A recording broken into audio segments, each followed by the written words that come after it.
students, I hope you are doing well. Let's see our subject English. Hello students, today we learn Aesop Fables. Fables are short stories that have a moral or message for us, something to learn and keep in mind as we grow. Means आपण जसजसे मोठे होतो तसे fables म्हणजे असे छोटे stories असतात, त्यातून आपल्याला मोरल त्याचा अर्थ आणि एखादा नवीन मेसेज जो आपण मोठमोठे होत जातो तो आपल्या डोक्यात व्यवस्थित फिट होत जातो आणि नवीन शिकण्यास मिळते. Most of fables have animal characters who think and act just like human beings. Means fables म्हणजे मध्ये जास्त मोस्टली काय यूज करतात, ॲनिमल कॅरेक्टर्स. असे ॲनिमल कॅरेक्टर आहेत ते स्वतःला असं समजतात की आपण जसं जणू ह्युमन आहोत, ह्युमन बिईंग आहेत. It is believed that many of the fables were first told by as a wise person called Aesop. असं मानलं जातं की त्यावेळी जी फर्स्ट स्टोरी ते लिहिलेली होती त्या माणसाचं नाव होतं Asaph. Asaph live hundreds of years ago in country called Greece. Asaph हा काही वर्षांपूर्वी हंड्रेड्स ऑफ इयर्स अगो म्हणजे 100 वर्षापूर्वी तो ज्या कंट्रीमध्ये राहत होता त्या कंट्रीचं नाव होतं Greece. His stories become so popular that people pass them on from generation to generation. त्याच्या ज्या गोष्टी होत्या त्या खूप पॉप्युलर होत्या आणि त्या जनरेशन टू जनरेशन म्हणजे तुमच्या आजोबांकडून तुमच्या वडिलांकडे, वडिलांकडून तुमच्याकडे, अशा प्रकारे जनरेशन टू जनरेशन ते पास होत गेले. Many proverb and saying that we use today are based on these fables. Here are 2 well known fables. त्या ज्या गोष्टी होत्या त्या आजही अशा ह्या गोष्टींवरती आधारित आहेत आणि त्या ज्या फेमस गोष्टी आहेत त्यातल्या आज 2 गोष्टी आपण आज बघणार आहोत. त्यातली पहिली, The stag at the pool. Stag means what? A male deer. Stag means male deer. One day, a beautiful stag come to a pool of clear water. एक खूप सुंदर स्टॅग पूलच्या जवळ येतो आणि ते पाणी खूप स्वच्छ असतं, clear water. As he bent down to drink he saw his own reflection in the water. जसं तो स्टॅग पाणी पिण्यासाठी खाली वागतो तेव्हा त्याचं ओन रिफ्लेक्शन त्याला पाण्यामध्ये दिसतं. रिफ्लेक्शन मीन्स त्याची प्रतिबिंब. He was delighted with what he saw. तो बघतो आणि तो आश्चर्यचकित होतो. डिलाईट म्हणजे त्याला खूप आनंद होतो. Instead of drinking water he kept looking at his own reflection. Means तो पाणी प्यायचं सोडून तो त्याचं रिफ्लेक्शन जे सुंदर असतं ते पाण्यातलं प्रतिबिंब बघत राहतो. How handsome I look he said to himself. तो स्वतःला म्हणतो मी किती सुंदर आहे. How beautiful are these curving antlers. Antlers means त्याचे शिंग जे किती ब्युटिफुल आहेत. How they add to my beauty. How graceful they look. ते मला किती सुंदर बनवतात आणि किती ग्रेसफुल माझं लुक करतात.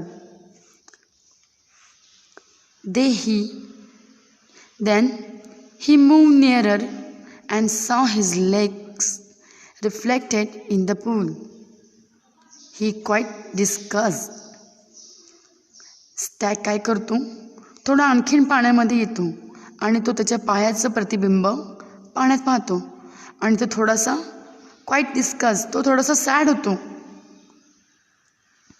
Look at my leg, they are so ugly. तो त्याचे पाय बघतो आणि म्हणतो किती घाणेरडे आहेत हे पाय. All spindly with my small feet. त्याचे पाय जे आहेत ते खूप पातळ आणि खूप छोटी आहेत आणि एकदम थीन आहेत. How I wish that nature had given me legs worthy of my stately अँटलर्स.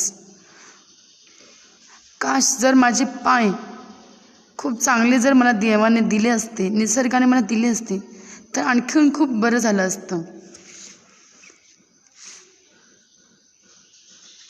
As he was wading in this way, the stag heard an arrow going swish across the pool. तो उदास होऊन चालत जात असतो आणि त्याला जोरात एक बाणाचा आवाज त्या पुलाच्या दिशेने ऐकू येतो. At the same time he pick up the scent of hunters. आणि त्याच वेळी त्याला त्या हंटरचा स्मेल म्हणजे वास, सेंट मीन वास, त्याला वास येतो हंटर जवळपास असल्याचा. With a quick turn he bounded away. तो झटपट तिथनं उड्या मारत पटकन धावत जातो, पळत जातो. His leg carried him swiftly into the forest. त्याचे पायच त्याची मदत करतात फास्टमध्ये जंगलात पटापट त्याला जंगलात जाण्यासाठी. The hunter were hot on his trail but they were not match for his speed. तो हंटर जसजसं त्याच्या अगदी जवळ यायला सुरुवात करतो आणि त्याचा स्पीड जो आहे तो मॅच होत नाही. Soon the Stag left the Hunter far behind. तो थोड्या वेळातच हंटर खूप मागे राहिलेला असतो आणि स्टॅग पुढे आलेला असतो. Safe and out of the hunters reach the Stag slow down. जसा हंटर खूप मागे राहिलेला असतो आणि तो एका सुरक्षित जागी येतो तेव्हा स्टॅग स्लो डाऊन होतो, हळू सावकाश होतो. Suddenly without realising it he walk into the thicket. Thicket means घनदाट जंगलात. त्याला लक्षात असं येतं की तो एका जिथे जवळजवळ झाडं असतात, छोटी असतात, तो तिथे पोचलेला असतो. There were trees with strong branches growing close together. तिथे झाडं अशी वाढलेली असतात ती एकदम जवळजवळ आणि मजबूत असतात. And alas, the same antlers of which he was so proud got caught in the thick grove. आणि त्याच वेळी काय होतं, तो त्याच्या अँटलर्सवरती, अँटलर्स मीन्स शिंग, त्याचे जे सुंदर शिंग असतात तो त्याच्यावरती गर्व करत असतो, प्राऊड करत असतो. ते काय होतात, त्या झाडांच्या ह्याच्यात अडकतात. The stag tried to shake himself free, but the more he struggled, the more entangled his antlers got in the branches. स्ट्रॅग जेवढा प्रयत्न करतो त्यातनं निघण्याचा, तो तेवढाच त्याच्यामध्ये अनटँगल अडकत जात असतो त्या झाडांच्या ब्रँचेसमध्ये. Once again the stag could hear the hunters drawing close. आणि थोड्या वेळातच हंटर्स अगदी त्याच्या जवळ यायला लागतो. And grew afraid. आणि तो अफ्रेड व्हायला सुरुवात होतो, घाबरायला होतो.